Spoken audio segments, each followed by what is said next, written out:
জয় শ্রী রাধেকৃষ্ণ। কথাটা যেখানে বলেছি কথাটা একটু বোঝার চেষ্টা করতে হবে, না বুঝলে কিন্তু ফাঁকে পড়ে যাবে। অর্থাৎ বলেছি কীর্তন বেড়ে গেল, ভাগবত বেড়ে গেল, একাদশী বেড়ে গেল। আচ্ছা বলুন তো, সব যদি বেড়ে যায় তাহলে হিংসাটা তো কমার কথা। তাহলে আমাদের হিংসাটা কি কমেছে কিনা? একটা গ্রামে বেশি সাধুর দরকার নেই, একটা সাধু হলেই তো এই গ্রামের অবস্থা পরিবর্তন হয়ে যাবে। যাবে কিনা বলো না গো? রাধে রাধে। ও মায়ের, একটা ছেলে যদি ভালো ইনকাম করা শিখতে পারে তাহলে তার পরিবারটাকে সচ্ছল করতে পারে না? তো একটা গ্রামে যদি একটা ভালো সাধু থাকে, সে সাধু দ্বারা কি গ্রামের পরিবর্তন হতে পারে না? আরে পারে কি না? তাহলে আমরা তো এতগুলো সাধু, এক গ্রামে 25 ঘর নিরামিষ ভুজিও আছে, তা আমাদের গ্রামের অবস্থা পরিবর্তন হয় না কেন? কারণ কি? মূলত একটা কারণ তো আছে না? নাই এ কথা বলবে না, বিল্লমঙ্গল বাবা বললে আবার সমস্যা আছে, কারণ সে তো আপনাদের দেশি লোক। যদি একটা কথা ফুসকে বেরিয়ে যায়, পরের দিন বলবেন ওর পাঠে আর আমরা যাব না। কারণ যদি নিজের বেলায় যদি কোনো কথা পড়ে তাহলে সাধু ভালো না। আর আমার আবার ওই ভয় টয় নেই, বলার দরকার বলি যাবো, যার ব্যথা লাগে লাগুক। আগামী দিন সকালে এই হনুমানের মুখও দেখবেন না, বকাবকি করলে আর শুনবো না। এজন্য বলতে ভয় পাবো না। তাহলে আমাদের পরিবর্তনটা নেই কেন? একদিন আমরা শুধু মুখে বলি যে সংসার ধর্ম বড় ধর্ম মা, তাই পারি না ছেড়ে যেতে। রামপ্রসাদের পথটাকে যোজন করে এই সাংসারিক জীবনা, যেমন এখন বৃন্দাবনটাকে অস্থির করে তুলেছে, রাধাকুণ্ডটাকে কারা? মায়াবাদী সংসারী লোককে সাধুদের ভজনের বিঘ্ন ঘটাচ্ছে। এই মায়াবাদী সংসারী এরা ওই বৃন্দাবনে জায়গা কিনে, অর্থ আছে জায়গা কিনে কিনে ছেলে মেয়ে বউ বাচ্চা নিয়ে এদের তাপের চোটে এখন ভজন নষ্ট হয়ে ওই বৃন্দাবন এবং রাধাকুণ্ডের যারা প্রকৃত ভজনশীলা সাধু এখন পালাতে শুরু করেছে। কথাটা বুঝতে পেরেছেন? প্রতিষ্ঠার লাগি পুরি পালাইয়া যায়, প্রতিষ্ঠা তব পিছে পিছে ধায়। মায়াকে ত্যাগ করি বৃন্দাবনে যাব, বৃন্দাবনে গিয়ে আমরা সংসার করে খাবো। কারণ বৃন্দাবনে লোক ঠকানো বড় সহজ। 7 তিলকমালা পড়লে সবাই তো বৈষ্ণব হয়ে গেলাম, আমি যার যা দাম চাবো তাই দিয়ে নিয়ে নেবে। বৈষ্ণব তার মিথ্যা কথা বলতে পারে না। এই জন্য বৃন্দাবনে লোক ঠকানো একেবারে সহজ। কিন্তু আমি যে বুদ্ধি নিয়ে বৃন্দাবনে ঠকাতে যাচ্ছি না, আমি একদিনও ভেবে দেখিনি আমি কাকে ঠকাচ্ছি। আমি নিজেই ঠকে বসে আছি। বলো না গো রাধে রাধে। আমি নিজে ঠকেই বসে আছি কিনা কি বাবা? ঠকাতে পারি কাউকে? তাই একজন সত্যদিতা দাপরের মধ্যে এই কলিযুগ অব্দি ত্যাগী গুরুই বেশি ছিল। হাতে গোনা কয়েকজন, তারাও ত্যাগী, কিন্তু সংসারটাকে শুধু উপলক্ষ করেছিল। সেটাকে একদিন এই হরিকথা শ্রবণের যোগ্যকে আর অযোগ্যকে এই কথাটাকে একটু টার্চ দিয়ে দেখি অন্য জায়গায় যাওয়া যায় কিনা। মিথিলার রাজা শিরোদ্ধাস মহারাজ জনক। জনক কিন্তু তার নাম না, তার নাম হচ্ছে শিরোদ্ধাস। জনক হচ্ছে উপাধি। কথাটা কি বুঝতে পেরেছি? জনক কিন্তু কারো নাম নয়, জনক হচ্ছে উপাধি। যেমন চেয়ারম্যান, ইউনিয়ন কাউন্সিলে ভোটে জয়যুক্ত ওই চেয়ারে যে বসে সেই চেয়ারম্যান। চেয়ারম্যান কারো নাম না, ওই ব্যক্তির একটা নাম থাকে, থাকে না বাবা? রাস্তা দিয়ে হেঁটে গেলে বলে এই চেয়ারম্যান সাহেব এদিকে আসুন, ওটা কিন্তু চেয়ারম্যান তার নাম নয়, সেটা হচ্ছে তার উপাধি।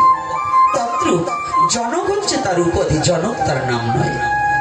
আমরা কিন্তু আবার সনাতন ধর্মের লোক কিন্তু আবার গোলে মালে মালে গোলে পাকিয়ে ফেলি।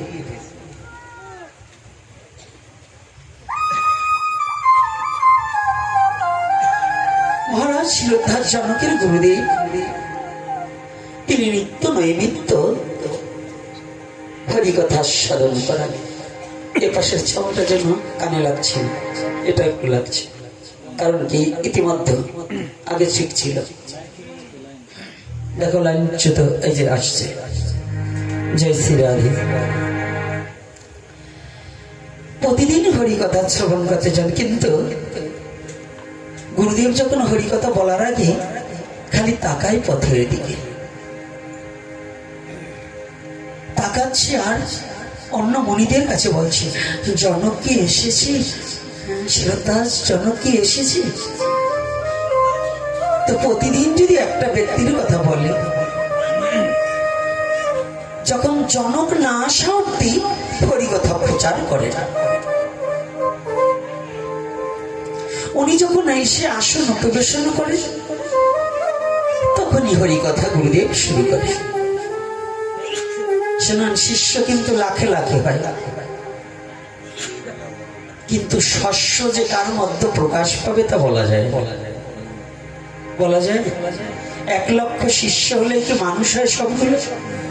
হয় নাকি? হয় না।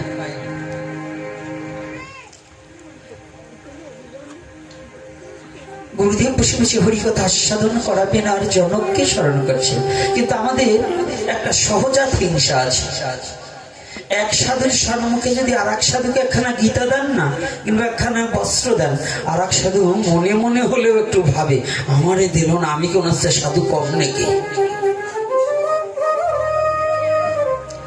আবার আপনাদের দেশে ঝগড়া করে কিনা জানি না, আমাদের অঞ্চলে আবার একটা প্রথা আছে, অমুক গ্রামের প্রধান, অমুক মিলার প্রধান, অমুক জায়গার সভাপতি, অমুক জায়গার সেক্রেটারি, অমুক সংগঠনের সবাইকে গীতা দিতে হবে। যদি একটা কম পড়ছে তো রে বাবা, তাইলে দেখবেন ভালো জায়গা, মানে তার যে এত গুণ, ভিজা কাষ্টেও ধরায় আগুন। আমাদের সাধুদের মধ্যে আবার বড় ছোট সাধু আছে, আছে না? কেউ বৃন্দাবনের বাবাজির কাছে দীক্ষিত, আর কেউ এই দেশের বাবাজির কাছে দীক্ষিত। ওরে বাবা, বৃন্দাবনের বাবাজির কাছে দীক্ষিত হয়ে তার তেজের চোটে বেশি সাধুরা তার কাছেই যাইতে পারে না। এরকম আছে না? আরে বাবা, বৃন্দাবনে শুধু সাধু থাকে না, বৃন্দাবনে বাদরও থাকে। এখানে সাধু থাকে নাকি? বাদর থাকে না? এটাও বুঝতে হবে। সনাতন ধর্মের দর্শন গুণ আলাদা। খালি বৃন্দাবনে গেলেই বৃন্দাবনবাসী হওয়া যায় না, বৃন্দাবনকেও বাড়িতে আনা যায়। নাম সনাতন ধর্ম। বৃন্দাবনকেও বাড়িতে আনা যায়। আজকে কি আপনারা বৃন্দাবনে আছেন না কিনা বাড়িতে আছেন? হ্যাঁ, আজকে কি বৃন্দাবনে নয়? সনাতন ধর্মটা কত বড় দর্শন আর কত বড় পাওয়ারফুল, যে বৃন্দাবনে যেতে হবে না, বৃন্দাবনকে আপনি টেনে আনতে পারবেন যদি আপনার প্রেম ভক্তি থাকে। বৃন্দাবনকে আপনার খুঁজতে যেতে হবে না, আপনি শুধু ভক্তি ভরে ভগবানকে ভালোবাসেন, বৃন্দাবন চন্দ্র আপনাকে খুঁজে নেবে।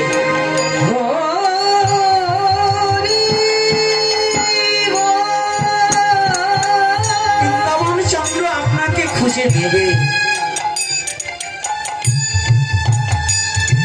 আজকে ওই ভাগবতীয় সভায় জনককে ছাড়া ভাগবত গুরুদেব শুরু করছেন।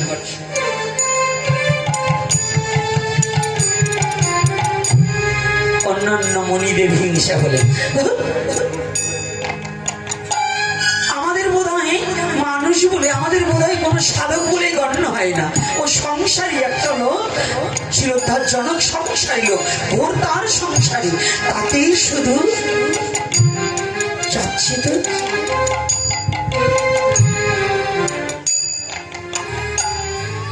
বাবারা, আপনাদের চরণে হাত রেখে বলছি, কথাটা বেরিয়ে গেলে কষ্ট পাবেন না।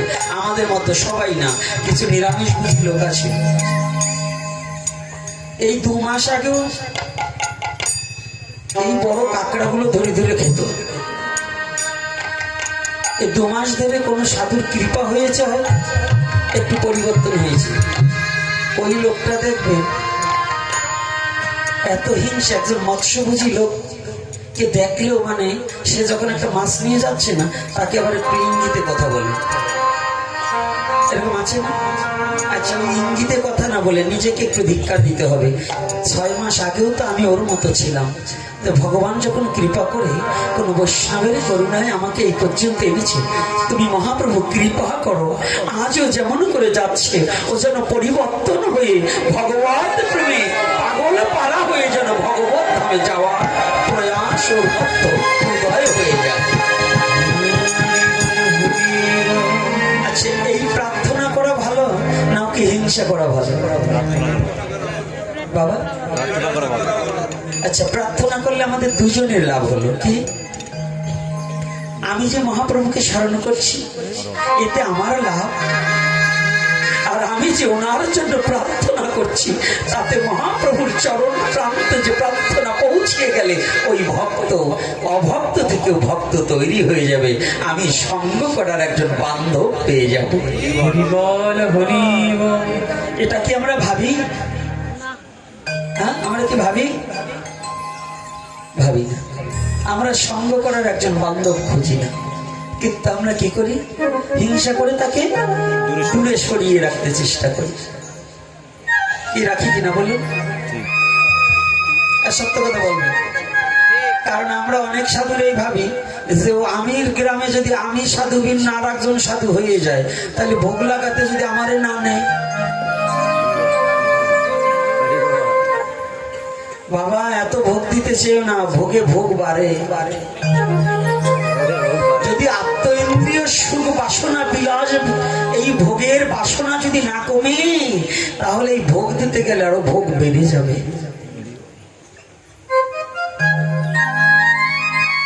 এজন্য কাউকে হিংসা নয়, ভালোবাসা দিয়ে জগৎকে জয় করতে হবে। আজকে মুনিরা যখনই বলছে, তো এই কথাটা গুরুদেবের কর্ণে পৌঁছিয়ে গেছে। গুরুদেব তো জানে আমার শিষ্য কোনটা কেমন। এ জানেন, অনেক মায়ের হাতে মায়েরা প্রসাদ বুঝি, কিন্তু আমরা আবার ভয়ে পড়ে খাই না। এর কারণ আছে, ভয়ে পড়ে খাই না। এর কারণ হচ্ছে এক মায়ের হাতে সে শুদ্ধ, তার হাতে খেলে পাশের বাড়ির আর এক মা বলবে কি জানেন, আরে বুঝছি না গুরুদেব কেমন, অমুকের বউরে সুন্দর দেখেছে তাই তার হাতে খেয়েছে, আমাদের হাতে খেলো না। এরকম কিছু আছে কিনা? এতটুকু নিজে বলে না যে আমি গুরু সেবার যোগ্য হই নাই বিধায় গুরু আমার খাই না। আমি কবে সেই যোগ্য হব, গুরু সেবায় লেগে যাব, কৃষ্ণ কৃষ্ণ বলে আমার জীবন ধন্য করি।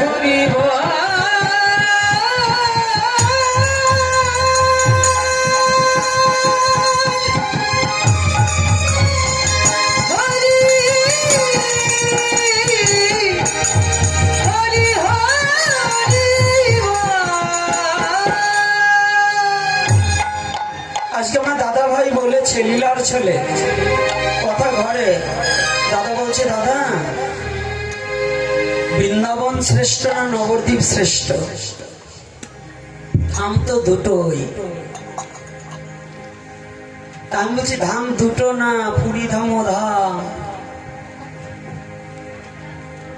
দুভাই কথা বলতে বলতে আর সময় পেলাম না, বেরিয়ে গেলাম। নবদ্বীপ আর বৃন্দাবনকে ভক্ত কখনো আলাদা চোখে দেখতে পাবে না।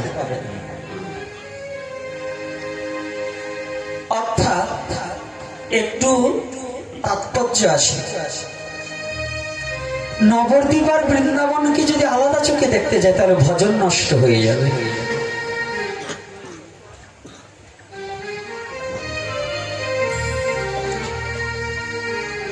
নবদ্বীপ আর শ্রীধাম বৃন্দাবন এটা কিন্তু আলাদা বস্তু নয়। ওটা লীলা আর এটা গুপ্ত, ওটা প্রকাশ্য আর এটা গুপ্ত। নবদ্বীপকে বলা হয় গুপ্ত বৃন্দাবন। ওই বৃন্দাবনে যারা যারা নবদ্বীপেও ঠিক তারা তারা আপনারে আমাকে আমাদের কাউকে সঙ্গে নিয়ে আসেনি। তবে আমাদের জীবন ভালো, আমাদের জীবন পরম সৌভাগ্যবান। সত্য যুগের চেয়েও শ্রেষ্ঠ জন্ম পেয়েছি, দেবতার চেয়েও শ্রেষ্ঠ জন্ম পেয়েছি কলির যুগে জন্মগ্রহণ করে, যে যুগে শ্রীকৃষ্ণ চৈতন্য অবতার।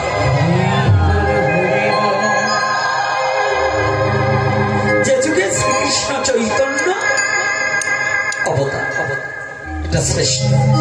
তার মধ্যেও একটু কথা ইঙ্গিতে বলে যায়, নবদ্বীপ শ্রেষ্ঠ বটে, কিন্তু এই নবদ্বীপই হিংসার জায়গা। এই নবদ্বীপের বর্ণবাদের কারণে মহাপ্রভুকে আজও অবধি নবদ্বীপের অনেক লোক ভগবান বলে মানে না। এই বর্ণবাদীদের জন্য জানেন আজও অবধি নবদ্বীপের গায়ে বংশ ধুয়ে খেতে খেতে, ভজন হোক বা না হোক, বংশ ধুয়ে খাওয়া এখনো আছে। আছে কিনা? আপনি কিছু করবেন কি না করবেন সেটা না, কিন্তু বংশ ধুয়ে খাওয়া আছে। নবদ্বীপের গায়ে আজও অবধি জানেন ব্রাহ্মণ ছাড়া নবদ্বীপের গায়ে টোলে পড়া যায় না।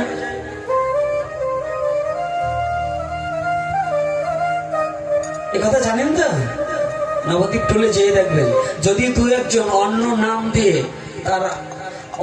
দিয়ে ব্রাহ্মণ পরিচয় দিয়ে তার পড়তে হয়। আপনি নমসূতের ছেলে, আপনি অন্য জাতির ছেলে, এগুলো গেলে কিন্তু নবদ্বীপে ভর্তি করে না। এজন্য ধাম বটে, কিন্তু নবদ্বীপে হিংসাও কম নয়। যার কারণে মহাপ্রভু নবদ্বীপ ছেড়ে লীলা চলে গিয়ে জগন্নাথের সাথে লীন হতে বাধ্য হয়। এই তত্ত্বটা আমাদের জানতে হবে। নবদ্বীপে যেমন মহাপ্রভু এসেছিলেন যেমন ধন্য আর তেমন অত্যাচারীর বসবাস, এটাও যেমন সত্য।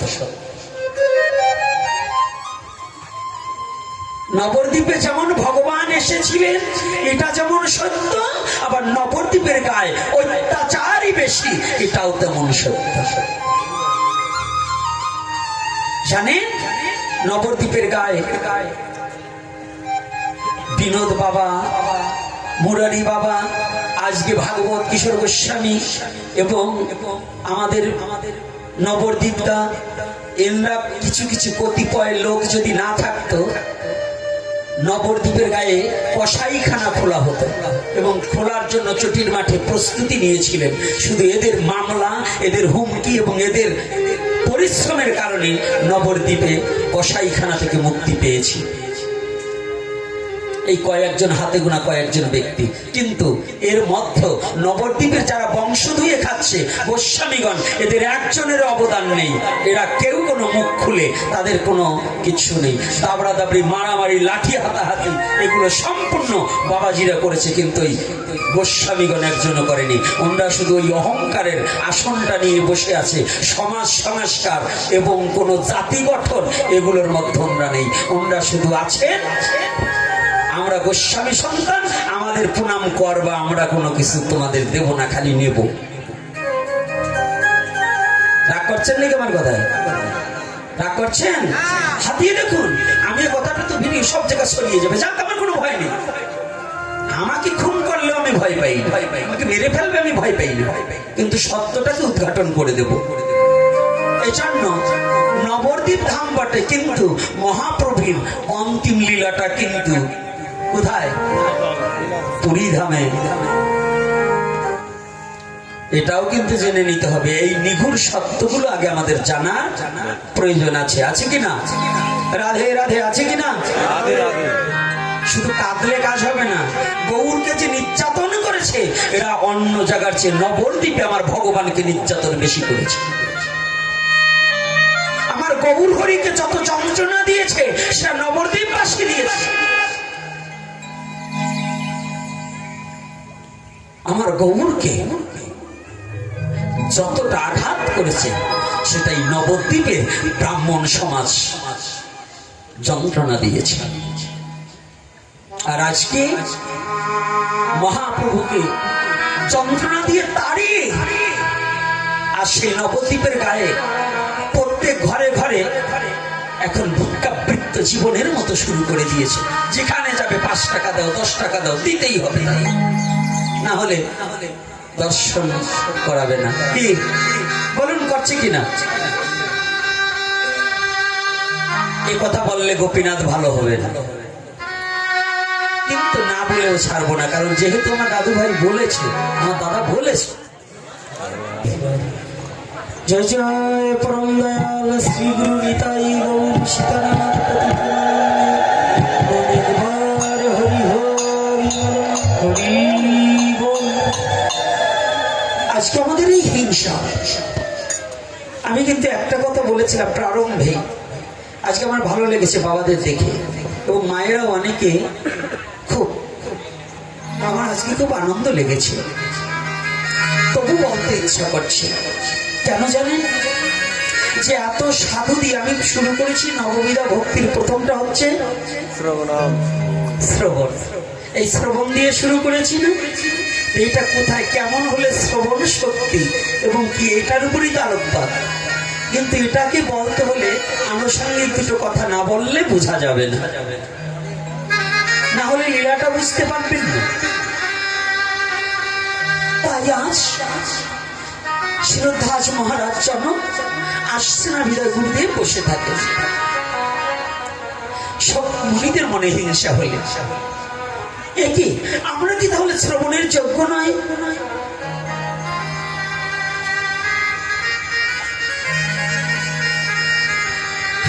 আমি কি বৈষ্ণব কম? আমার 4 ছেলে সরকারি চাকরিজীবী, আমি ব্যাংকের রিটায়ার্ড পার্সন। এরকম আছে না কিছু লোক সারা জীবন দারোগা হয়ে ঘুষের টাকা কামাই, এখন বুড়ো বয়সে বৈষ্ণব সাজছে, পাড়ার মাংস ছাড়া খায় নাই সারা জীবনে, এখন এই বুড়ো কালে এখন আর চাপাবার পারে না, দাঁত পড়িয়ে গেছে, তাই নিরামিষ ধরছে। এরকম ব্যক্তি আছে কিনা বলেন? সারা বছর একেবারে পাড়ার জল খাইছে, এখন চাপাবার পারে না, তাই নিরামিষ খাইছে। চাপাবার পারলে এখনো ছাড়তো না। এরকম ব্যক্তি আছে না? তারা এসে সমাজের মধ্যে বড় বৈষ্ণব। আর এই যে চারা চারা ছেলেগুলো, এতটুকু ছেলে এখনো সব খাবে, সব করবে, কিন্তু সেইটাকে বর্জন করে, লালসা বর্জন করে, ওই যে টেডি কাটা, চুল কাটা বন্ধ করে, প্যান্ট বন্ধ করে, একটা ধুতি পরে এসে সাধু সঙ্গ করে, এই ছেলেটাকে মূল্যায়ন করবো না। কিন্তু মূল্যায়ন করবো কাকে? ওই যে প্যান্ট পরা ভক্ত লোক আইছে, 4 ছেলের সরকারি চাকরিজীবী, তার বাবাকে সম্মান দিতে হবে। কিন্তু এটা কোনো সনাতনী কথা না।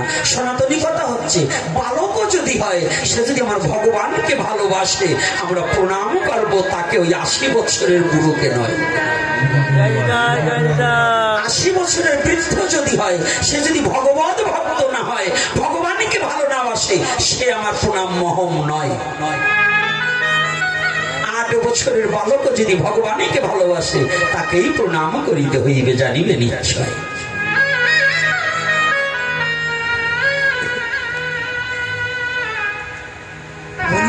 আমি কি সাধনা কি কম নাকি? আমার কাছে বলবেন গুরুদেব অন্তর্জাল। গুরুদেব মনে মনে চিন্তা করছে, তাই তো, যদি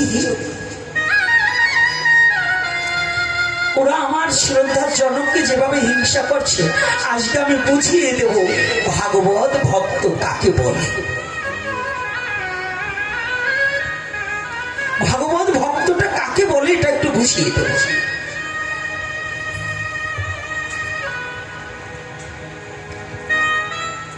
আজকে এমনি ভাবে যখনই ভাগবতীয় কথা শুরু করেছে, হঠাৎ করে গুরুদেব চোখ বন্ধ করে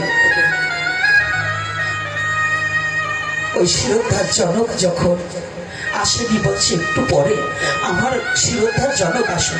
বলছে গুরুদেব, আপনি প্রতিদিন খালি শিরোদ্ধার জনকের জন্য সময় অতিবাহিত করে বসে থাকেন, আমরা কি আপনার ভক্ত না? আমরা কি আপনার শিষ্য না? আমাদের বদনে দেখে কি হরি কথা বলা যায় না? হ্যাঁ বাবা বলবো, একটু বস। বসতে না বসতে গুরুদেব মায়ার দ্বারা সমস্ত এই মণিদের কুঠিয়ায় আগুন লাগিয়ে দিয়েছে। মায়ার আগুন লাগিয়ে দিয়েছে। আচ্ছা, একজন সাধুর ঘরে কি থাকবে বলুন তো? এখন কিন্তু আমাদের ঘরে অনেক কিছু থাকে, সাধুদের ঘরে যা আছে একজন জমিদারের ঘরেও তা নেই। কি পণ্ডিত মশাই, দেখবেন সাধুরা এই গরমের মধ্যে পরের টাকায় এসি চালিয়ে ঘুমায়, অথচ কত ভক্ত রাস্তায় শুয়ে আছে, এসি তো দূরের কথা, তার ঘরে একটা তাল পাখা কেনার যোগ্যতা নেই। এখন বর্তমান সাধুদের ব্যাংক ব্যালেন্স আছে, 200 বিঘা জমি আছে, 100 বিঘা জমি আছে, চাষবাস করে সাধুরা পরম আনন্দে থাকে। কিন্তু পাশের বাড়ির একজন ভাত পায় না, সাধু সেদিকে তাকায় না। কিন্তু সাধুতে এটা নয়। আজকে যখন মায়ার দ্বারা আগুন লাগিয়ে দিয়েছে না, একজন এসে সংবাদ দিয়েছে, সাধু বাবা আপনাদের পাড়ায় না কুঠিয়া, সব কুঠিয়া আগুনে লেগে গেছে। কি আমাদের কুঠিয়া আগুন লেগে গেছে? তৎকালীন সময় সাধুদের একটু লেন্থি, মানে একটা কৌপিন, একটা বহির্বাসেই থাকবে, আর হয়তো দুটো অন্যটা নেই থাকবে। এর মায়ায় কিসের ভাগবত, ও ভাগবত আসরকে পরিত্যাগ করে দৌড়িয়ে গিয়েছে, সব চলে গিয়েছে।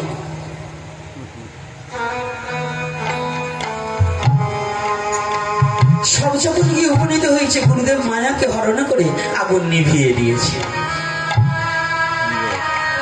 দেখে কারো কিছু হবে। পরের দিন আবার ভাগবতীয় কথার আয়োজন করেছি। আজকে আবার ওই শ্রী শিরোদ্ধার জনক মহারাজের জন্য গুরুদেব অপেক্ষা। জানেন, আমরাও যখন আলোচনায় যাই, আমরাও আসরের দিকে তাকাই আর ভাবি, যদি একজন শুদ্ধ ভক্ত, একজন শিশুর মতো সহজ মানুষ যদি স্বর্ণমুখে বসে, যার বদনখানা দেখা মাত্রই আমার গোবিন্দের কথা মনে পড়ে যাবে।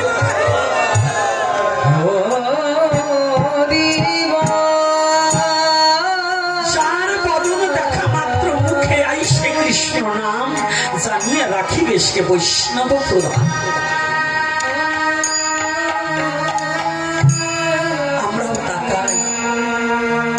যদি একজন হরি বলা বদনে দেখি, একজন কৃষ্ণ বলা বদনে দেখি, তাহলে একটু আনন্দ লাগে।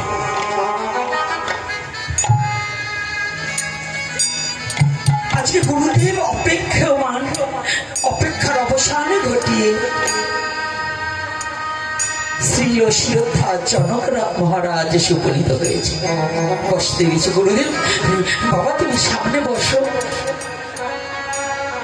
বসেছি, হরি কথা বলছে বলছে। ইতিমধ্যে যখন আদাবিধি হয়েছে, ইতিমধ্যে সংবাদ এসেছে, গুরুদেব মায়ার দ্বারা জনক রাজার কোষাগারে আগুন লাগিয়ে দিয়েছে, রাজ কোষাগারে। আমার কথাটা একটু ভালো করে শুনবে বাবারা মায়েরা, এই কথাটা সাধারণ কথা নয়। এখন যে কথাটা হচ্ছে সূক্ষ্ম হইতে সূক্ষ্মতর,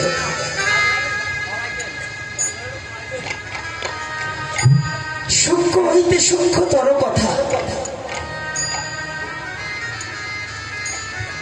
যখন কোষাগারে আগুনে লাগিয়ে দিয়েছি, জনক রাজা গুরুদেবের মুখভৃঙ্গের দিকে তাকিয়ে আছে, আর আর গুরুদেব যে হরি কথা বলছে, আস্বাদন করছে, আর দুটি নয়নের জলে বক্ষ প্লাবিত করছে। গুরুদেব, আমার যদি আরো কিছুদিন আগে তোমার চরণে আমার নিজেকে সমর্পণ করতে পারতেন, আমার জীবনখানা যদি আরো কিছুদিন আগে তোমার চরণে বিসর্জন দিতে পারতেন, তাহলে তোমার বদন হইতে হরি কথা আরো কিছুদিন আগে শ্রবণ করে আমার জীবনটাকে আমি ধন্য করে নিতে পারতেন।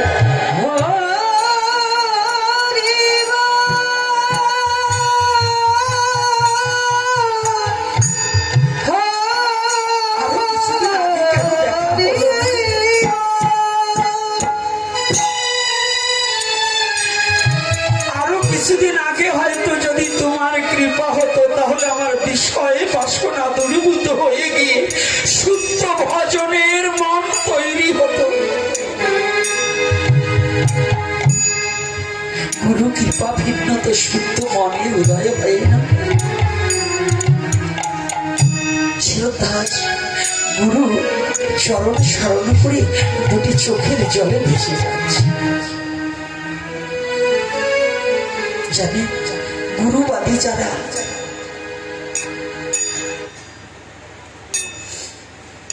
গোবিন্দবাদী নয়, গুরুবাদী যারা, তারা গোবিন্দর চেয়েও গুরুকে প্রাধান্য দেয় বেশি। গুরুবাদী ভজন হচ্ছে গুরু, গোবিন্দর চেয়েও গুরু আমার শ্রেষ্ঠ।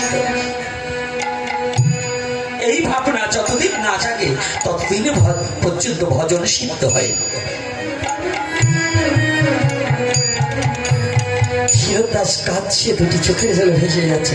হঠাৎ করে একজন চিৎকার করতে করতে এসেছে, মহারাজ মহারাজ, সর্বনাশ হয়ে গেছে, আমাদের রাজ্যে আর কিছু থাকবে না,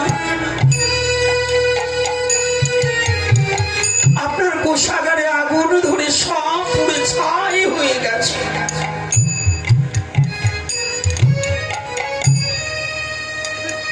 কোষাগারে না আগুন লেগে সব পুড়ে ছাই হয়ে গিয়েছে।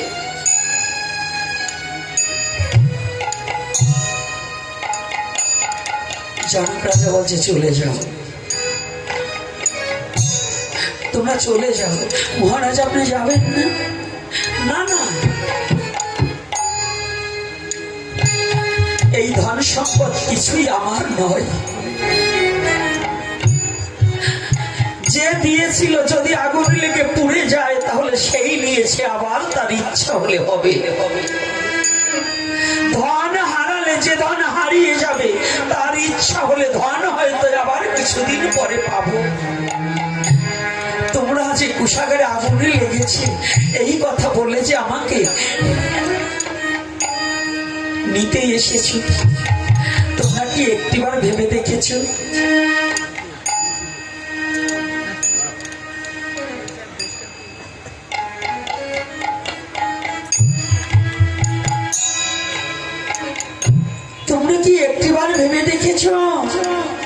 আমি যেখানে এসে বসেছি, আমার জীবনে আমার গুরু মুখ হইতে এই হরি কথা একটা শব্দ যদি আমি বাদ করে যাই, তাহলে আর কি জীবনে আমি এহেন হরি কথার সময় আর জীবনে পাবো?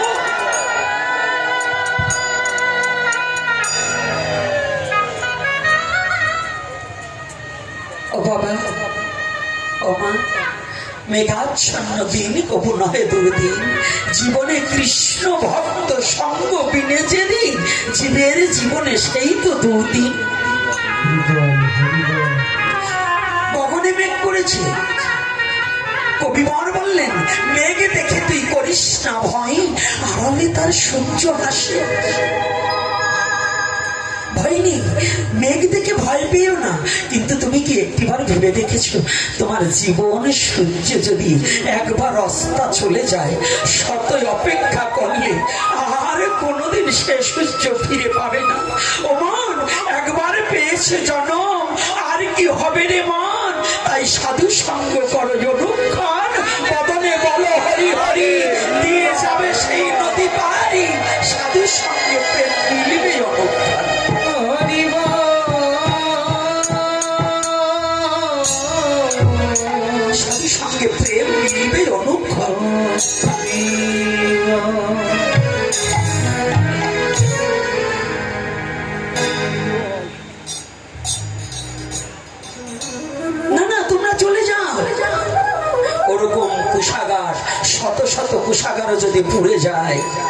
কোনো চিন্তা নেই। আমার একটাই চিন্তা, যদি আমি হরি কথা থেকে বঞ্চিত হয়ে যাই। ও মা, ও বাবা, কোষাগার পুড়ে চলে যাক, একটা রাজ কোষাগারে কত ধন রত্ন মণিমুক্ত থাকে না, তা পুড়ে যাক, কিন্তু আমার যেন হরি কথা থেকে বঞ্চিত না হয়ে যায়। মনুষ্য জীবনে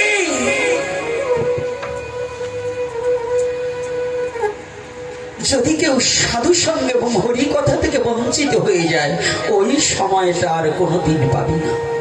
এই জন্য একজন ভাবুক একটা পদে লিখেছে,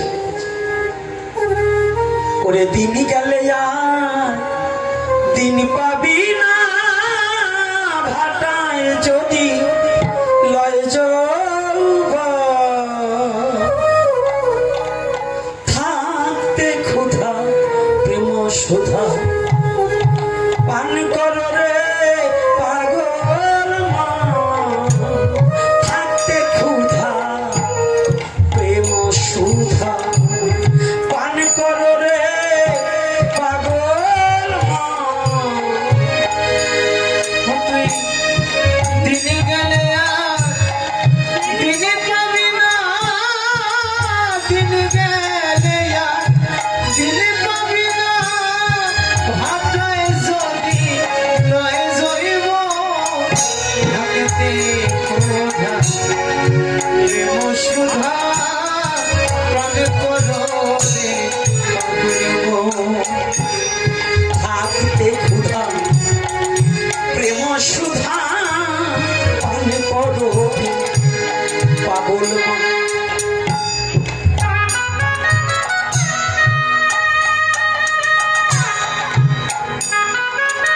এ জগতে দিন গেলে আর দিন পাওয়া যায় না, যায় না। কোন দিন যেদিন আসিবে দিন ফুরাবে দিন, ফুরাবে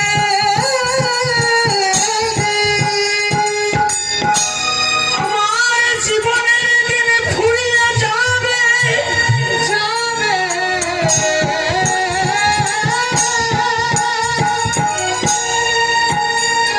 আমার যাবার দিন ঘনিয়ে আসিবে, আসিবে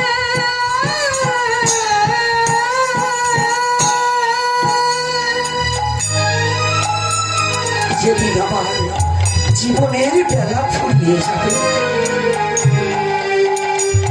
সেদিন আমার জীবনের বেলা ফুরিয়ে যাবে। যেদিন ফুরাবে দিন আর আসিবে দিন, কোন দিন আসবে? যেদিন আপন বলতে কেউ থাকবে না, বন্ধু বান্ধব পুত্র পরিজন আত্মীয় স্বজন জ্ঞাতিবর্গ সবাই যেদিন আমাকে ছেড়ে দেবে, সেদিন আমার বলতে যেদিন কেউ থাকবে না। সেই দিন আসার আগে অমন রসনা একবার হরি বলে ডাকো না, একবার হরি বলে ডাকো।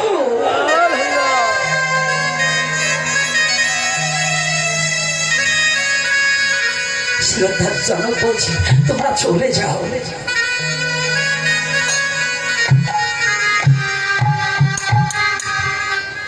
তোমরা কি জানো না, ধনজন পুত্র পরিজনে সকলে সবই মায়ার স্বপন।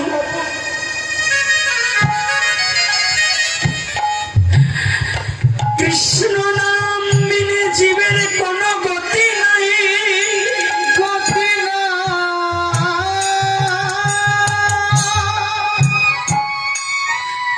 তাই আমার জীবন গুরুমুখ হইতে হরি কথা শ্রবণ করি, তাই করিতা গুরু মুখের পত্র বাক্য হৃদয়ে করিয়া ঐক্য আর না করিও মনে আশা। আশা হেন কথা ভেবে চিত্তে মন দেয়নি বিষয় বিশেষ, এসো পেয়েছি আমার গুরুদেব যথা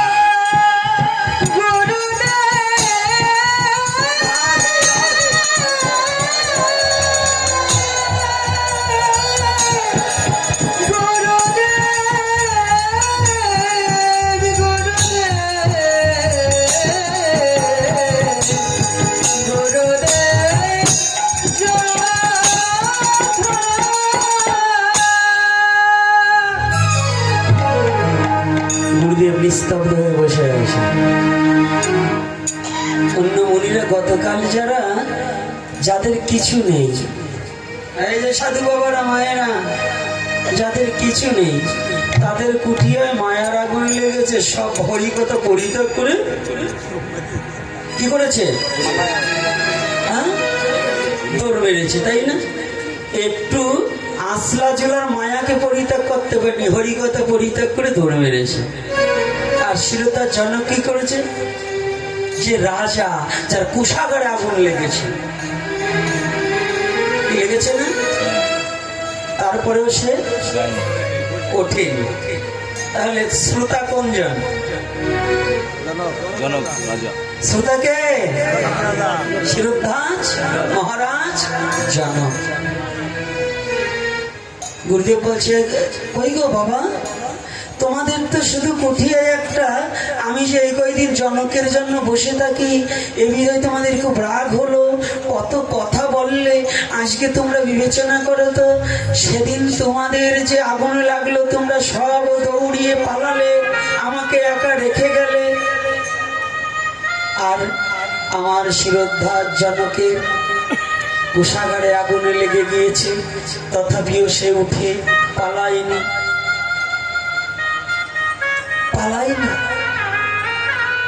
সে হরি কথা।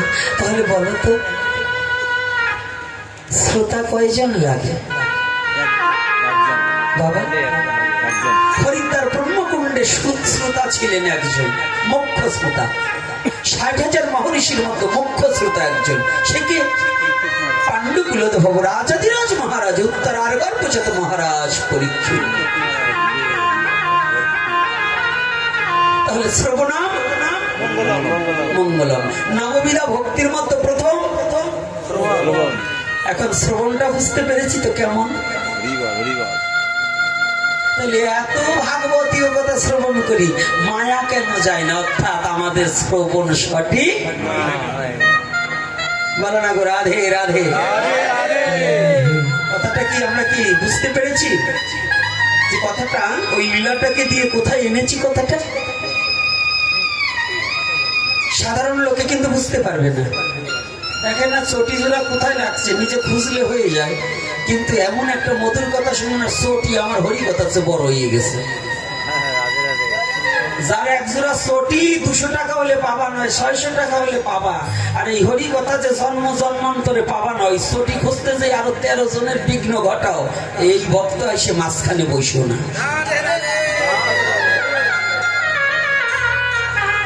এই বসতে একটু না, আসতে না করি না, বসবে কিন্তু এক পাশে, যাতে চটি না আড়াই, নয় একেবারে বগলের তলে করি বসবে। একটা চটির মায়া যদি না থাকতে পারো, তাহলে ভাগবত শোনা যাবে না। এই জন্য সাধুরা চালাক ভালো। ওরা কি করে জানেন? আপনাদের মতো ভদ্রলোক সাজে না, সাধুরা ছেঁড়া চটি পাইতে যায়, যদি নিয়ে আসতে ছেঁড়া তার উপর দিয়ে যায়। রাধে রাধে।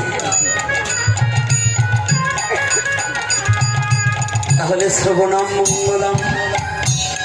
কলির যুগে সংসারী গুরু একজনই ছিল, তাকে মহাপ্রভু এই বিশ্ব জগতে অক্রোধ নাম দিল।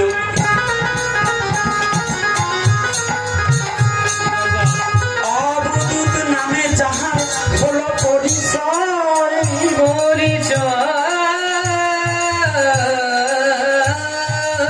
সেই তো সংসারী গুরু এই কলির যুগে হয়।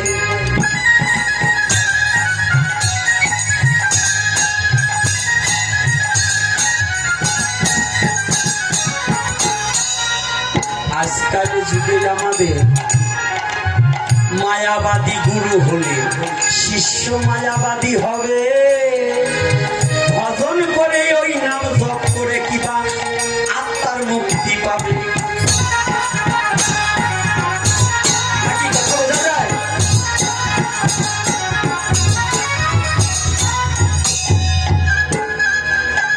এই জন্য ত্যাগী গুরুর আছে প্রয়োজন। ত্যাগী গুরু ধরে ভজন করতে হয় রে মন।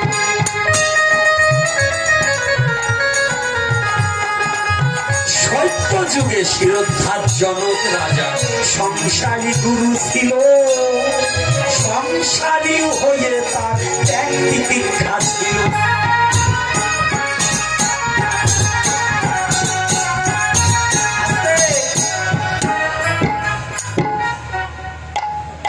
এই জন্য আমরা আমাদের একটু হিসাব করতে হবে, বুঝতে হবে, জানতে হবে, শিখতে হবে। যদি পরিবর্তন না হয় তাহলে বুঝতে হবে আমার দীক্ষায় কোনো কাজ হচ্ছে না।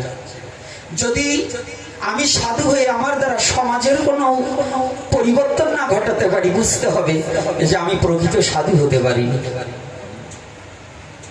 সাধু হতে পারলে আমার দ্বারা আরো 10 জনকে সাধু তৈরি করতে পারতাম। একটা ধাতুর দ্রব্য তাতে কারেন্ট স্পর্শ করালে যদি সেই তারটাও কারেন্ট হয়ে যায়, তো সাধুর সঙ্গ যারা করবে তারাদেরও তো পুরো সাধু না হলে হাফ সাধু তো হবে। কি আরে কথা বলেন না? গত বছর এক গল্প বলে গেছিলাম, এই গ্রামের পরিবর্তন কি কিছু আইছে?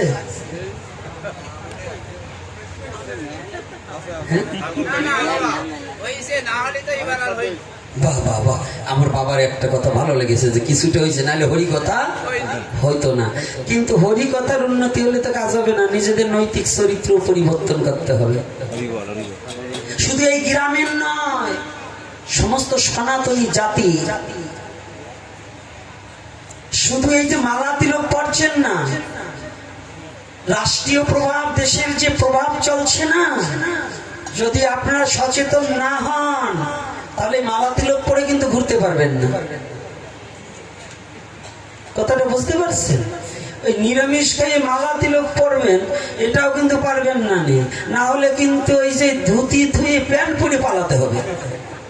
ওই যে মামা বাড়ি যাবেন ভারত সরকার, ও ভারত সরকার এখন তার কাটা শক্ত করে দিচ্ছে। এরপরে নাকি ওই খালে কুকুর ছাড়বে, সাপ ছাড়বে, তারপরে মামা বাড়িও যেতে পারবেন না। মামা বাড়ি যাওয়াও বন্ধ। তাই মামা বাড়ি না যেয়ে ওই না পালিয়ে শক্ত হাতে অসুরের বিপক্ষে দাঁড়িয়ে যায়, তাহলে যদি জাতিকে রক্ষা করতে পারে। এখানে কোন বাংলাদেশ, স্বাধীন বাংলাদেশে বসবাস করবেন সবাই, হিন্দু মুসলমান বৌদ্ধ খ্রিস্টান সবাই মিলেমিশে বসবাস করব। তবে আমি তাকেই ঘৃণা করি যে জাতি হোক সে অন্য জাতির উপাসনালয়ে আঘাত করলে এবং অন্য জাতির ধর্মে বেঘাত ঘটালে আমি তাকে ঘৃণা করি। রাধে রাধে। আপনি সনাতনী জাতি আগে আপনাদের হিংসাগুলোকে পরিত্যাগ করুন। সাদা কাপড় পরেন আর এই রঙিন কাপড় পরেন, আর এই কালো তিলক পরেন আর সাদা তিলক পরেন। ইদানিং দেখছি কালো তিলক আর সাদা তিলক একটু গুতোগুতি করতেছে। কি করে না? এই সাদা তিলক আর কালো তিলকে গুতোগুতি করতেছে। এই যারা কালো তিলক নিচ্ছেন কয়দিন ধরে, আমি গোপীনাথ কয়দিন ধরে কালো তিলক পাইছি, এই শুক্রে 8 দিন। এর আগে আমি ওই সাদা তিলক পড়ছি। এই সাদা তিলক না, যদি আপনি সাদা তিলক না থাকে, আপনি বিন্দেজির ওই গোড়া থেকে একটু মাটি নিয়ে তথাপি তিলক রচনা করতে পারবেন। বলো না গো রাধে রাধে। এই যে কালো তিলক যেগুলো পড়ছে না, সব বেজাইলে সাধু আমরা। জিব্বে কামা দিচ্ছেন কেন? আমার কাছে বলুক দেখি, বৃন্দাবনের রাধারস এরকম কালো নাকি? একজন সাধু যদি উঠে বলতে পারে যে বৃন্দাবনের রাধারস কালো, তাহলে জীবনে আর সাধুগিরি করবো না, মাথা আছে চাল কাতরা মাখিয়ে দেবে। আমি পড়ছি, আমি তো আমাকেও বলছি বৃন্দাবনের রাধারস এরকম কালো নয়, এটার মধ্যে অন্য কিছু মিক্সড করে আমাদের শ্রী বৃদ্ধি করার জন্য কালো করা হয়। তো রাধারস ওই রাধাকুণ্ডের মৃত্তিকা, কি কষ্ট পাচ্ছেন নাকি আমার কথা? না মিথ্যা বলছি, বলুন। এই বেজাল নিয়ে আর ওই যে যারা সাদা তিলক পড়ছে কালো তিলকের বেজালের কথা কইছে ওনাকে একটু আরাম ঠিক দিচ্ছে। আরে ও জায়গাও বেজাল আছে, সক পাউডার দিয়ে এই তিলক বানায়, এগুলো সব পাউডার দিয়ে। এই বেজাল নিয়ে বেজাল খাইয়ে নিজেরাও তো বেজাইলে সাধু হয়ে গেছি, তো আবার অরিজিনাল হইলাম কবে বলুন? ফরমালিন খাইতে গিয়ে আমরাও সাধুরও ফরমালিন হয়ে গেছি, হয়েছি না? আরে কথা বলেন না, দেখুন এই বিবেচনাটা করুন। তাহলে সাদা তিলক আর কালা তিলক এই গুতোগুতি না করে ছাড়ি দেন, তিলক নেই সে যেভাবে নেই, কালো নেক লাল নেক সাদা মাটি কালার, যে কালারই নেই সেই কালার যায়নি, কিন্তু তিলক ধারণ করতে হবে। কি রাগ করছেন? আরে হার নেক আর এমনি পন্থী মালা নেক, তবু একটু মালা ধারণ করুন। বৃন্দাবনে কালা তিলক পরে কে বলছে? বৃন্দাবনে রাধা রস পরে, ওই বৃন্দাবনে আনাচে কানাচের ওই ধুলিটাও আমাদের জন্য তিলক। ওখানকার যদি কিছু না থাকে ওখানে একটু এক গন্ডি জল দিয়ে তিলকটা রচনা করে তো পরিধান করা বৈধ। এই জন্য আমাকে কষ্ট পাবেন না, আমার ললাটেও কালো তিলক, তারপর আমাকেও আমি বলে নিলাম। এর উদ্দেশ্য আমাদের মনের সাধু হলে আগে হিংসা বৃত্ত দূরীভূত করতে হবে। যতদিন পর্যন্ত হিংসা বৃত্ত থাকবে ততদিন পর্যন্ত আমাদের পক্ষে সাধু হওয়া সম্ভব। পরের উপকারে আসতে হবে, পরের জন্য নিজের জীবনটাকে বলিদান করতে হবে। আসুন নিজ স্বার্থ পরিত্যাগ করে পরের স্বার্থে নিজেকে বিলিয়ে দেওয়া, এটাই হচ্ছে।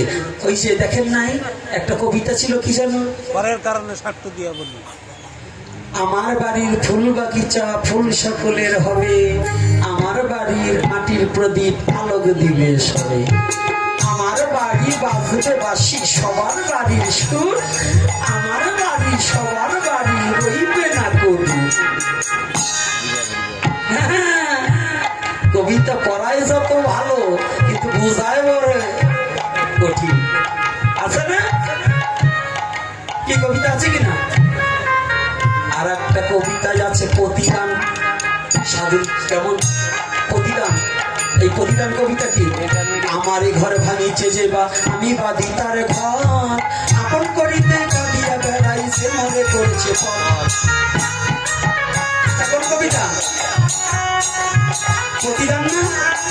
যে মরে করিল পথের বিভাগী, আমি ফিরি তাহারও লাগি, দীঘল রজনী কাঁদিয়া কাঁদিয়া ঘুম যে হইল, জাগিয়া জাগিয়া ঘুম যে হইয়াছে মন, আমার ঘর ভাঙিছে যে বা আমি বাড়ি তার ঘর। দাদা কবিতা পড়ছো, এমএ পাস করছো, এমএ পাস করছো, আমার যে পণ্ডিত কবিতা মুখস্থ নেই, আর পড়ছো কিন্তু পড়িয়ে গেছো, কবিতা পড়িয়ে গেছো, ওঠো নাই, অর্থাৎ জাগো নাই। কবিতা পড়েছো কিন্তু ধারণ করোনি। কাজী কাদের নেওয়াজের শিক্ষাগুরু একজন মুসলিম ব্যক্তি, শিক্ষাগুরুর মর্যাদা এই কবিতাটা ছিল, এখন নাই। এখন পড়লে সন্ত্রাসীগিরি করবা কেমনে? আগের কবিদের কাব্যগুলো মুছে দেওয়া হচ্ছে। আগের কবিদের সেই যে কবিতার যে তাৎপর্যতা ছিল, বর্তমান শিক্ষামন্ত্রীও যেমন একেবারে বর্তমানে এখন যিনি তা নয়, এই শিক্ষা ব্যবস্থা যারা শেষ করে আসছে আরো পূর্বপুরুষ থেকে যে শিক্ষামন্ত্রীগুলা, ওরা মাথায় গোবর ভরায়, গোবর সাইড যা কবিতা আসে যার কোনো মাথা ছাতা নাই তাই কবিতা পড়ায়। আর আগের দিনে কবিতাগুলো কাজী কাদের নেওয়াজ একজন মুসলমানের ঘরে জন্ম হয়েও শিক্ষাগুরুর মর্যাদা যেমন করে ফুটিয়ে তুলেছে, ও কবিতাটা পড়লে পরে সাধক যদি সে উঠে উপলব্ধি করে সে মহা সাধক হতে পারে। যারা পড়েছেন বলুন বলুন। দিল্লির মৌলভী এসে মৌলভীর ছেলেকে পড়াতো এক জমিদার, রাজার ছেলেকে, এক জমিদারের বাদশার ছেলেকে এক মৌলভী পড়াতো না। পড়াতে গিয়ে কি করেছে? ওই মৌলভী পা ধোবে কিন্তু এই বাদশার ছেলে বদনায় করে জল ঢেলে দিচ্ছে। তো বাদশাহ এসে দূরতে দেখে বলছে, আমার ছেলেকে তুমি কি শিক্ষা দিয়েছো? মৌলভী কি শিক্ষা দিয়েছো? মৌলভী ভাবছে আমার বুঝি বেয়াদবি হয়ে গেছে, বাদশার ছেলের দ্বারা আমি জল ঢেলে আমার পা ধৌত করেছি। বলছে হুজুর আমি তো বুঝতে পারিনি, আমার পায়ে কাদা লেগেছিল, তাই ওকে দিয়ে আমি পদটা প্রক্ষালন করেছিলাম। বলছে না না, এজন্য নয়, আমি কষ্ট পেয়েছি। কেন বদনা ধরে পানি ঢাললেন, ওর নিজে হস্তে কেন আপনার দুখানা পা ধুইয়ে দিল না? কথাটা বুঝতে পেরেছেন?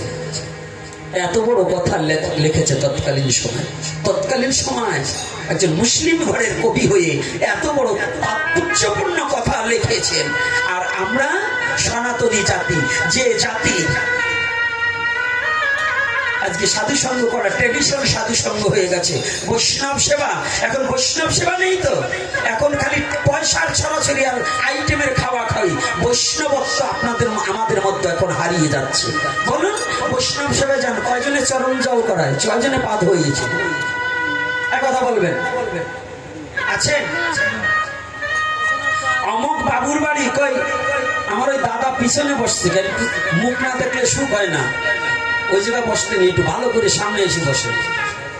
কথা দুটো আজকে বেরিয়ে যাচ্ছে, না বললে পারবো না, কারণ এগুলো দুটো একটা বলার দরকার আছে। আছে কিনা প্রয়োজন আছে তো? আজকে একটু শুনুন সনাতন ধর্ম কত বড় দর্শন। আর সেই সনাতন ধর্মকে এখন আমাদের অনার্য সংস্কৃতিতে ভরে যাচ্ছে। একটু ভেবে দেখুন সনাতন ধর্ম কত বড় তাৎপর্যপূর্ণ ধর্ম। এটাকে জানতে হলে মানতে হবে, আর মানতে হলেই আপনার জীবন পরিবর্তন হয়ে যাবে। আর সনাতন ধর্ম শুধু সনাতনীদের জন্য নয়, সনাতন ধর্মের শাস্ত্রের কথা, পৃথিবীর সমস্ত মানব জাতির উন্নতির কথা, মানব জীবনের সংবিধান সনাতনী শাস্ত্রের কথা। আজকে আমাদের সমাজে বৈষ্ণব সেবা দেওয়া হয়, কয়জন তিলকধারী লোক গেলে ওই আইটেমে 10 পদের রান্না করে খাওয়ালে, অমুক বাবুর বাড়ি না সেই খাওয়াতেছে, ময়দার কাশ্মীরি, ছানার পনির, ডাল 3 প্রকারের, আরো চই ঝাল, আরো কি কত কিছু যে ওরে বাবা। আর একজনকে জানেন নাকি কি? কেন ওইটা বলবেন না? কোনটা? ওই দক্ষিণা দিল 501 টাকা করে। মানে ওইটা ওই বাড়ির গারিস্থ কর্তারা শোনাচ্ছে যে ওই বাড়িতে 501 টাকা দিয়েছে, তুমিও দাও। আরে কর্তা, এতে কোনো বৈষ্ণব সেবা হয় না। বৈষ্ণব সেবা যাকে দিয়ে যে দিচ্ছে তার বৈষ্ণব সেবাটা কেমন হতে হয়? সনাতন ধর্মে তা হারিয়ে যাচ্ছে। বৈষ্ণব সেবাটা দিতে হলে অন্তত জমিদার হলে পরেও যত ভক্ত আসবে, যেই ভজে সেই ভক্ত, আর সব ছাড় কৃষ্ণ ভজনে নাই জাতি কুলাদি বিচার। যদি ব্রাহ্মণের বাড়ি বৈষ্ণব সেবা হয়, যদি মেথর এসে উপনীত হয়, ওই ব্রাহ্মণের উচিত হচ্ছে ওই মেথরের চরণ দুখানা ধৌত করে বৈষ্ণব বেশে ওই মেথরকে পক্ষে জড়িয়ে ধরে তার চরণ অবগত মস্তকে প্রণাম করে বৈষ্ণবের মর্যাদা দান করা।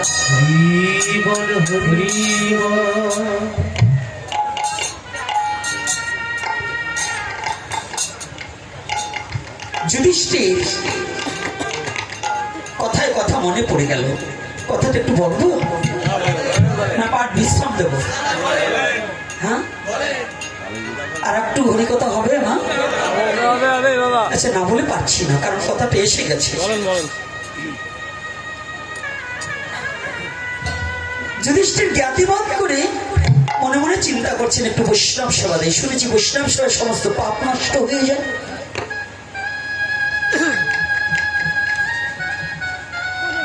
কৃষ্ণকে বললেন, কৃষ্ণ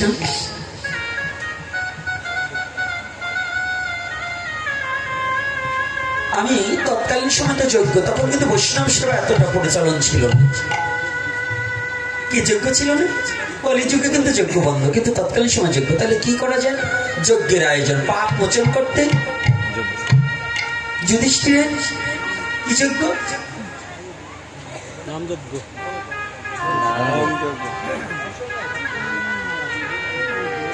রাজস্ব। যুধিষ্ঠিরের কি যজ্ঞ করেছিলেন?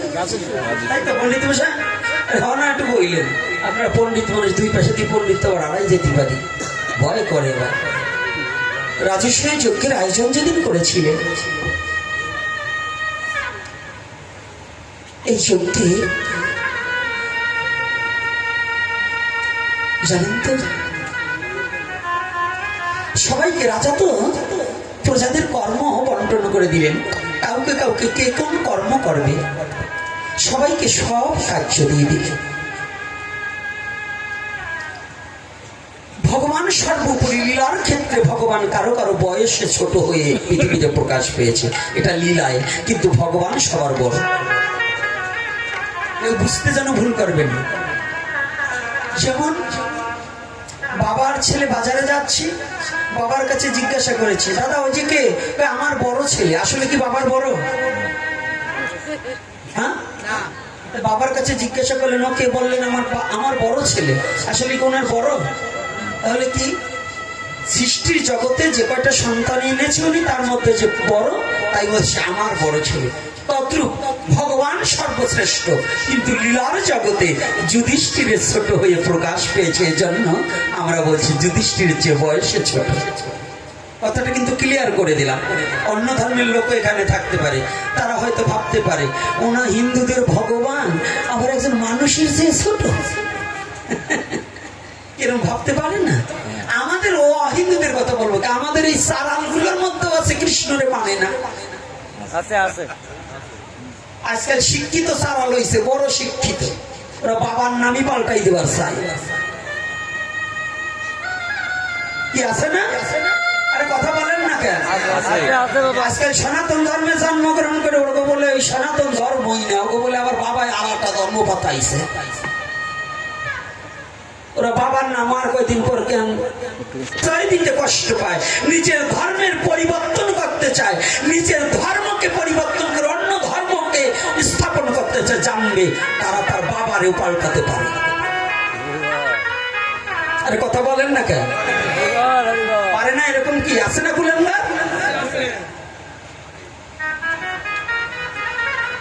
এই জন্য এই কথাটাকে ক্লিয়ার করে দিয়ে সাবধান। নূতন ধর্ম তৈরি করার চেষ্টা করছে কিছু সংখ্যক লোক, সনাতন ধর্মে জন্মগ্রহণ করে তারা আলাদা ধর্মের দাবি করতেছে। আপনারা ছেলে মেয়ে বিয়া দিতে হলেও সনাতনী যদি না বলে, যদি পরিচয় সনাতনী না থাকে, যদি বলে আমরা আলাদা ধর্ম চাই, ওদের সাথে ছেলে মেয়ে বিয়ে দেওয়া যাবে না, ওদের সাথে কোনো আত্মীয় করা যাবে না, মেতরের সাথে মুসির সাথে আত্মীয় করা যাবে, কোনো বাধা নেই। জাতপাত দূর করো, হিন্দু হলেই বিয়ে করো, তাতে কোনো দোষ নাই। কিন্তু যারা সনাতন ধর্মে জন্মগ্রহণ করে আলাদা ধর্মের দাবি করবে, ওদের সাথে কোনো সম্বন্ধ করা যাবে না। কি কষ্ট পাচ্ছেন নাকি আমার কথায়? কষ্ট লাগছে? লাগতেও পারে, যদি ওই দলের অন্তর তো লাগবে।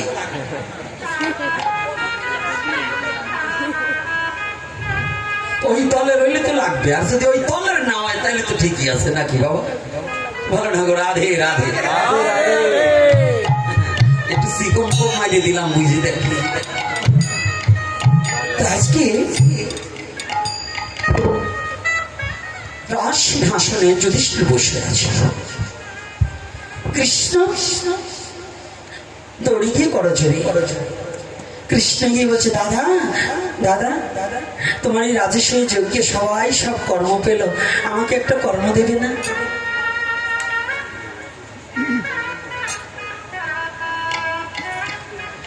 যুধিষ্ঠির বলছে, না না ভাই, আমার সব কর্ম সবাইকে দেওয়া হয়ে গেছে, কোনো একটা কর্ম বাকি নেই। দাদা যদি একটা কর্ম বাকি থাকে আমাকে একটু দাও না। কোনো কর্ম বাকি নেই। দাদা দেখো তো ভেবে, যদি কোনো কর্ম বাকি থাকে আমাকে দেবে তো? যুধিষ্ঠির ভেবে চিন্তে দেখে সব কর্ম হয়ে গেছে, কর্ম যাকে যাকে দেওয়ার দেওয়া হয়ে গেছে। দাদা আমাকে একটা কর্ম দেও না। না কোনো কর্ম নেই। বলো, আবার বলো, যদি থাকে আমাকে দেবে না? হ্যাঁ, যদি কোনো কর্ম বাকি থাকে তোমাকে দিয়ে দিলাম, কথা দাও, ফিরিয়ে নেবে না তো? যদি কোনো কর্ম থেকে আমাকে দেবে তো? বলে, হ্যাঁ। দাদা তুমি যে রাজস্বীয় যজ্ঞ আরম্ভ করেছ, এই যজ্ঞে কত ভক্ত আসবে?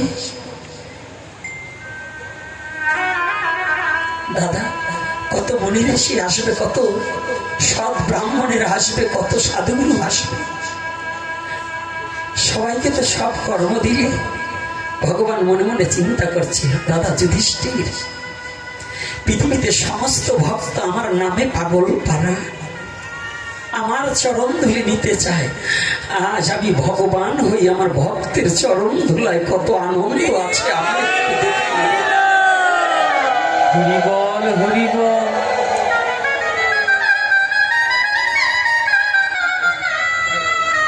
আমার ভক্তের চরণের কত শক্তি, কত মাহাত্ম্য, কত গুণ আছে, আমি একটু দেখবো।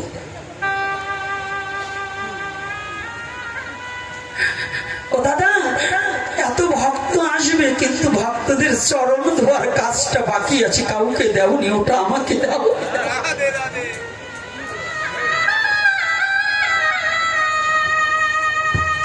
একটা কথা ভেবে দেখেছি, অনন্ত কোটি ব্রহ্মাণ্ড যার চরণ সেবা করবার নিমিত্তে যোগী থাকে, যোগ সাধনে ব্রহ্মা পায় না ব্রহ্মজ্ঞানী, সেই ভগবান বলছে যে আমাকে ওই ভক্তের চরণ ধোয়াবার কাজটা আমাকে দাও।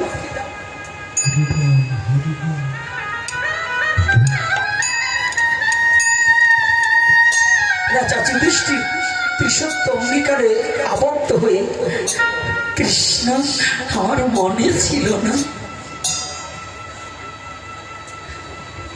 এই কাজটা যে বাকি রয়ে গেছে, এটা তো আমার মনে ছিল না।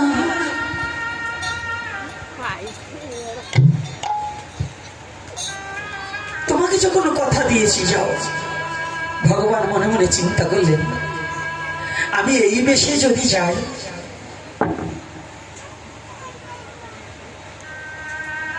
তাহলে তো হবে।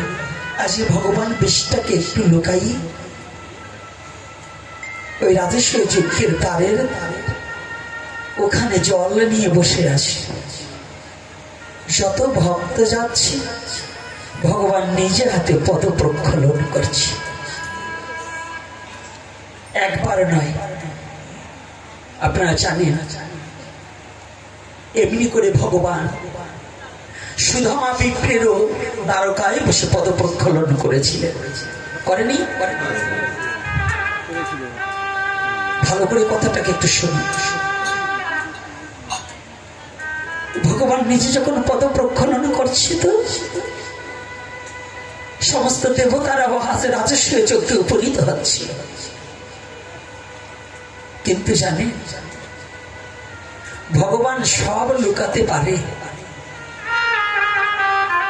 তারপর অবয়ব লুকাতে পারে, কিন্তু শুদ্ধ ভক্তের কাছে ভগবানের চরণ কোনদিন ভগবান লুকাতে পারেনি। ভক্ত ঠিক তার ভগবানের চরণ সে চিনে নিতে পারে।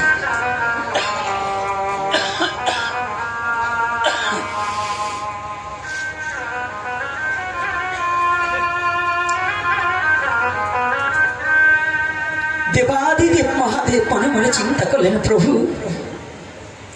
কেউ না চিনুক, আমি তোমাকে চিনি, তুমি কে?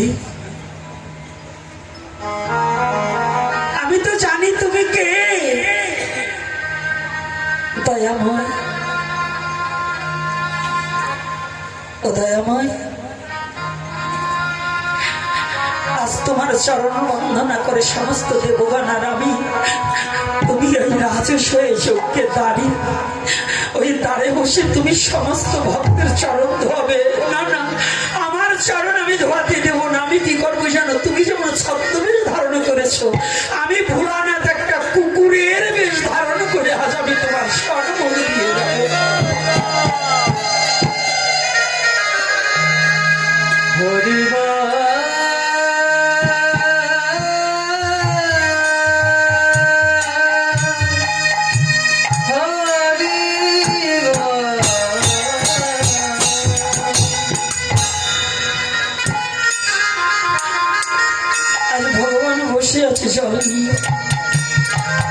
ভোলানাথ তার সেই দেহখানা পরিবর্তন করে একটা কুকুরের রূপ ধারণ করে ছুটে চলেছে। ভগবান তো সব জানে। ভগবান ভাবলেন, ও ভোলানাথ ওরে আমি সব ভক্তের চরণ ধৌত করছি, তোমার চরণ থেকে আমাকে বঞ্চিত করবে তা হতে দেব না। ভক্তরা যাচ্ছে ভিড়ের মধ্য দিয়ে, ভোলানাথ এক পাশ দিয়ে চলে যাচ্ছে। গেট পার হয়ে যাবে ভগবান কৃষ্ণ উনি গিয়ে পিছনে থেকে কুকুরের পিছনের পা টেনে ধরেছে। ও ভোলানাথ, আজকে তো আমি ভগবান নয়, আজকে ভক্ত সেজে বসে আছি, আমাকে তোমাদের চরণ থেকে বঞ্চিত করে দিও না।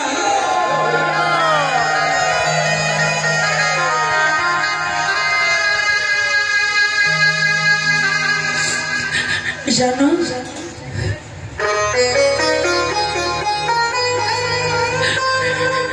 ভক্তরা সবাই আমার পূজারী, আর আমি ভগবান হয়ে ভক্তের পূজারী। ভক্ত পূজা করে আমার, আমি ভগবান হয়ে ভক্তের চরণ পূজা করি। তুমি আমাকে ফাঁকি দিয়েছে।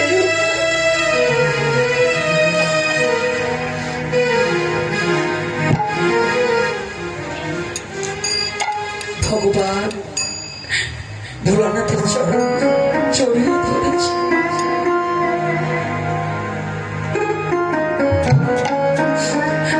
ভগবান যখনই ধরেছে, ভোলানাথ দিব্য মূর্তি হয়ে দাঁড়িয়েছে। প্রভু ও দয়াময়, এ জগতের মাঝে তুমি আমার চরণে হাত দিলে, কিন্তু তুমি কি একটিবার ভেবে দেখেছো আমি সোনার কাশিকে ত্যাগ করেছি একমাত্র তোমার চরণের আশায়? বলো দয়াময়, তুমি আজ কথা দাও, আজ তুমি ভক্ত বেশে ভাবাপন্ন হয়ে ভক্তের চরণ ধোয়াচ্ছ, আর আমি ভোলানাথ তোমার কাছে মিনতি জানাই। কি জানো, আমায় তোমার চরণ ছাড়া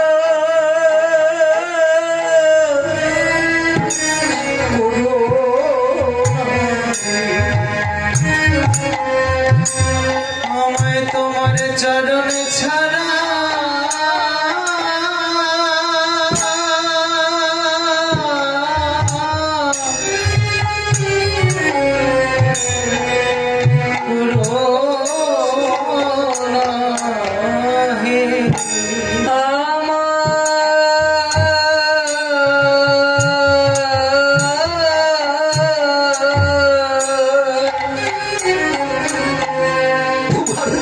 তোর চরণ ছাড়া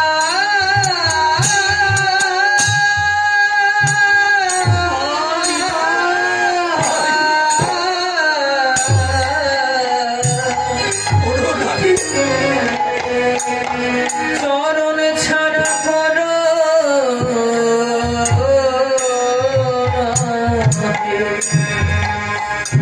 ওরে তোমার চরণ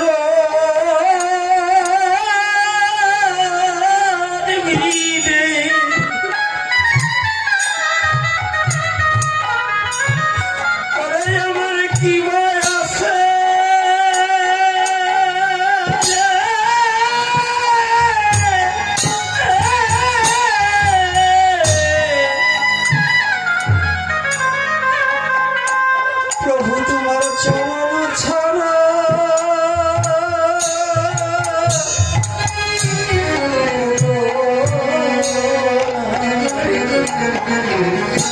তোমার চরণ বিনে আমার আর কি ভয় আছে? তোমার আর কি ভয় আছে?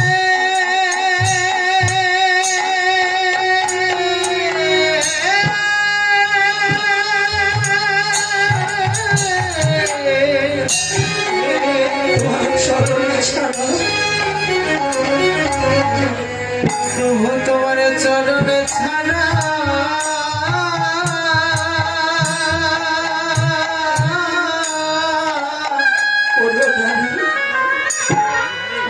করো না রে। তোমার চরণ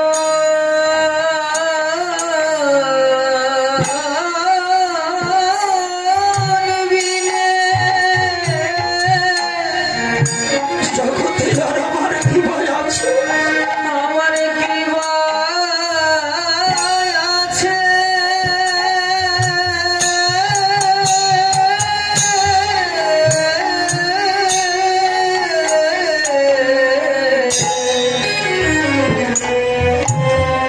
তোমার চরণ ছাড়া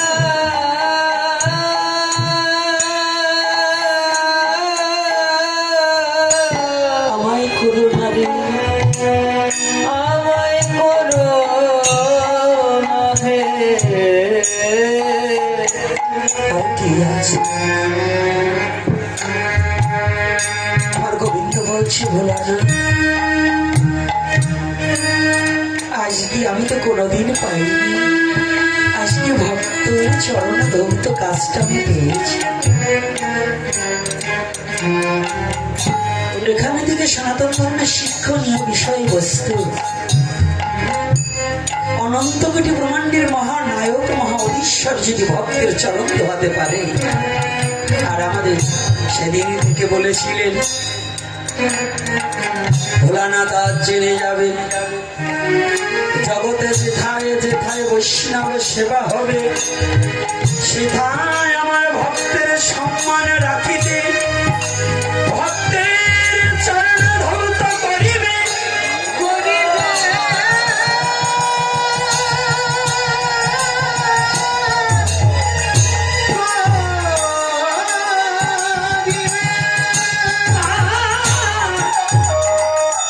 ভক্তের চরণামৃত আস্বাদন এবং অবগাহন করিলে পরে তার ভববেধি দুর্বিত হয়ে যাবে। ভক্তের চরণে ধুলার কৃপায়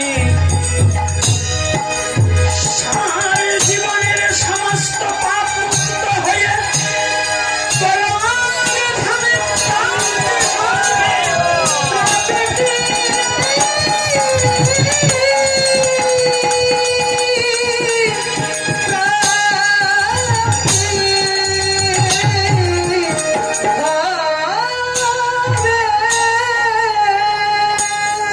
এজন্য কি বলছে? বৈষ্ণবের পদধূলি যদি পরে গঙ্গা জলে,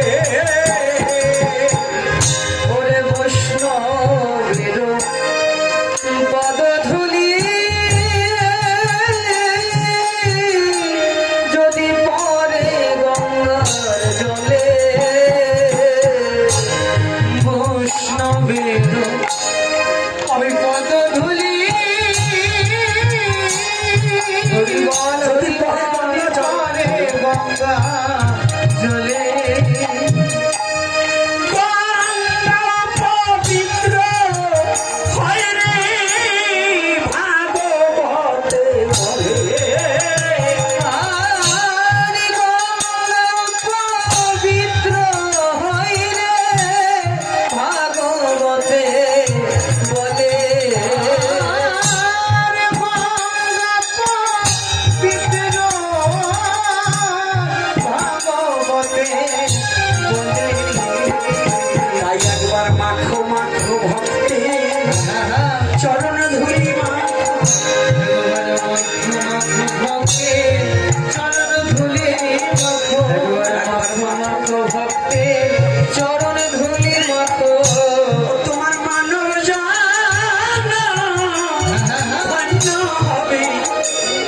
একবার মাখো মাখো ভক্তের চরণ ধুলি মা, তোমার মানব জানা তাই গৌর হরে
চরণ ধুলি মাখো তোমার অহংকার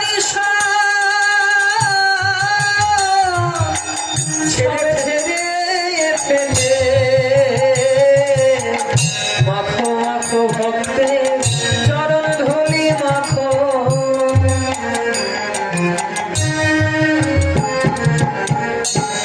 অহংকার থাকলে হবে না। বৈষ্ণব সেবা, এই ট্রেডিশন বৈষ্ণব সেবা ছেড়ে দিতে হবে। যারাই বৈষ্ণব সেবা দেই না কেন, অন্তত নমনীয় ভাবে, যত বড় জমিদার হই, অর্থের গৌরবে শ্রীগাল কুকুর খাওয়ানো যায় কিন্তু ভক্ত খাওয়ানো যায় না। কি বাবা, অনেক গরম দিয়ে কয়, হ্যাঁ ভাত শীতলে কাকের অভাব নাই। বাবা কথা ঠিক, বোঝো কচু, কথা ঠিক বলছো, পোস্ত কচু। ভাত শীতলে কাকের অভাব নাই কিন্তু ভক্ত পাবা না।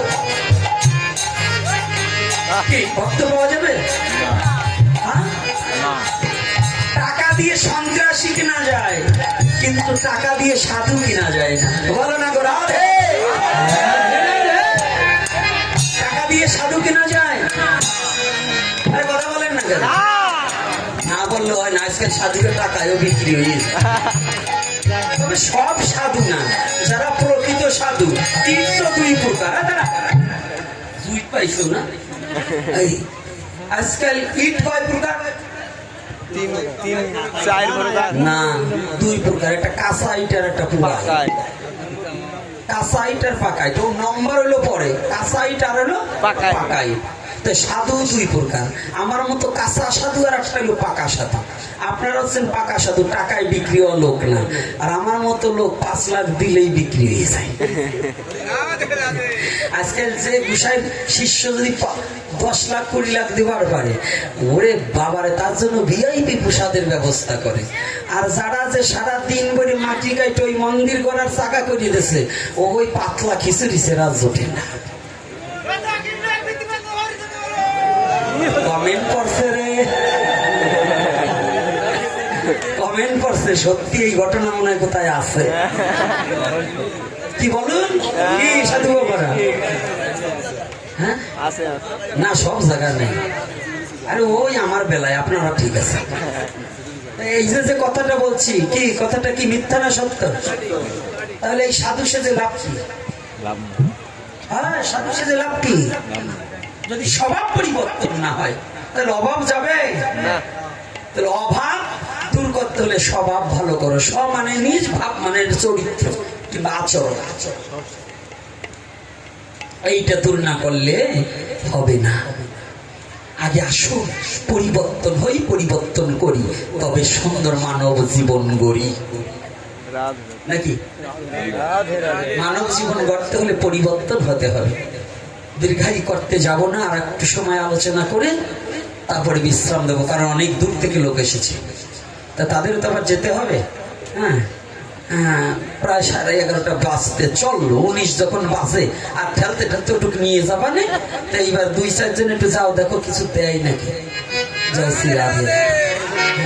ভুললে তো আসা ওই ভগবানের সেবার নিমিত্ত, তাহলে ভগবানের নাম কাম আমাগো, তবে কিছু না দিলে তো কিছু হবে না। আগে বললেন, হ্যাঁ বাবা দাদা একটু যান। একটা কাঁচা ইট আর একটা কি পাকা ইট। বৃষ্টি আসলে যদি বৃষ্টি পরে কাঁচা ইটের গায়ে, যেমন ছিল কাদা রূপে ইট আবার কাদা হইয়া যায়।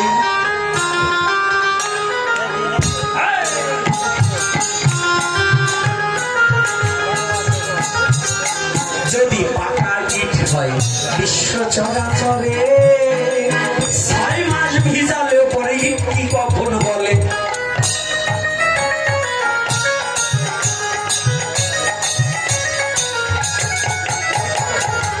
তদ্রূপ ভজন করিতে করিতে যেজন লালসা লোক মোহ পরিত্যাগ করে, সেই জন পাকা সাধু বিশ্ব চরাচরে।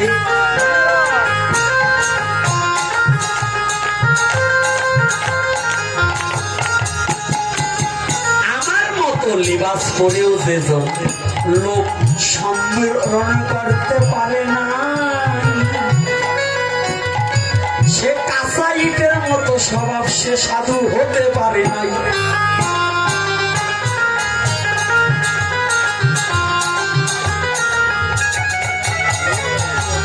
নাকি মিথ্যা না সত্য? সত্য আরে কথা বলেন না কেন? সত্য তো। তাহলে কাঁচা ইট আর পাকা ইট দুটোর মধ্যে ব্যবধান হয়, নামে মাত্র ইট কিন্তু এ জগতে কয়েক।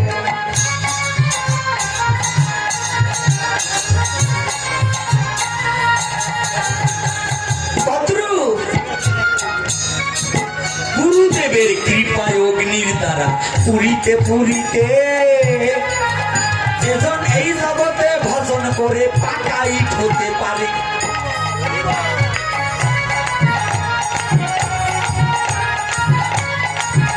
তার কাম কামনার এই জগতে নাহি কোনো ভাই, গুরু কৃপায় তেনার দেহ সিদ্ধ হয়ে যায়।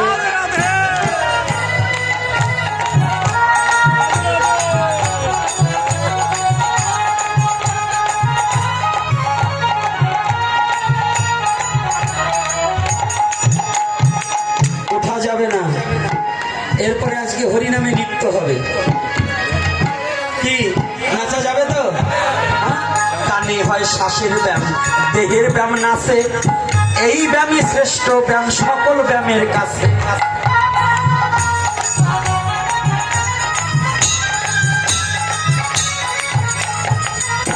আরেকটা কথা কি জানেন? সনাতন ধর্মে আছে সবই, তুই যাহা চাবি তাহা পাবি। হাসতে চাও, কাঁদতে চাও, নাচতে চাও, সবই পাবা। আছে কিনা? নৃত্য করতে চাও, ড্যান্স দিও না, নাচো। নৃত্য আর ড্যান্স কিন্তু এক না। ড্যান্স হইছে আজকাল বাজায় ডিজে, ওরা বোঝে কি যে ওই ডিজে বাজাইয়ে ড্যান্স। আর হরি নামে হয় নৃত্য। আমার মহাপ্রভু হয় সন্তুষ্ট। এই জন্য আজ আমরা তালে তালে, গানে গানে সুর সন্ধে নৃত্য করতে চাই। সবাই মিলে যেন রাধা কৃষ্ণ গুণ গাই।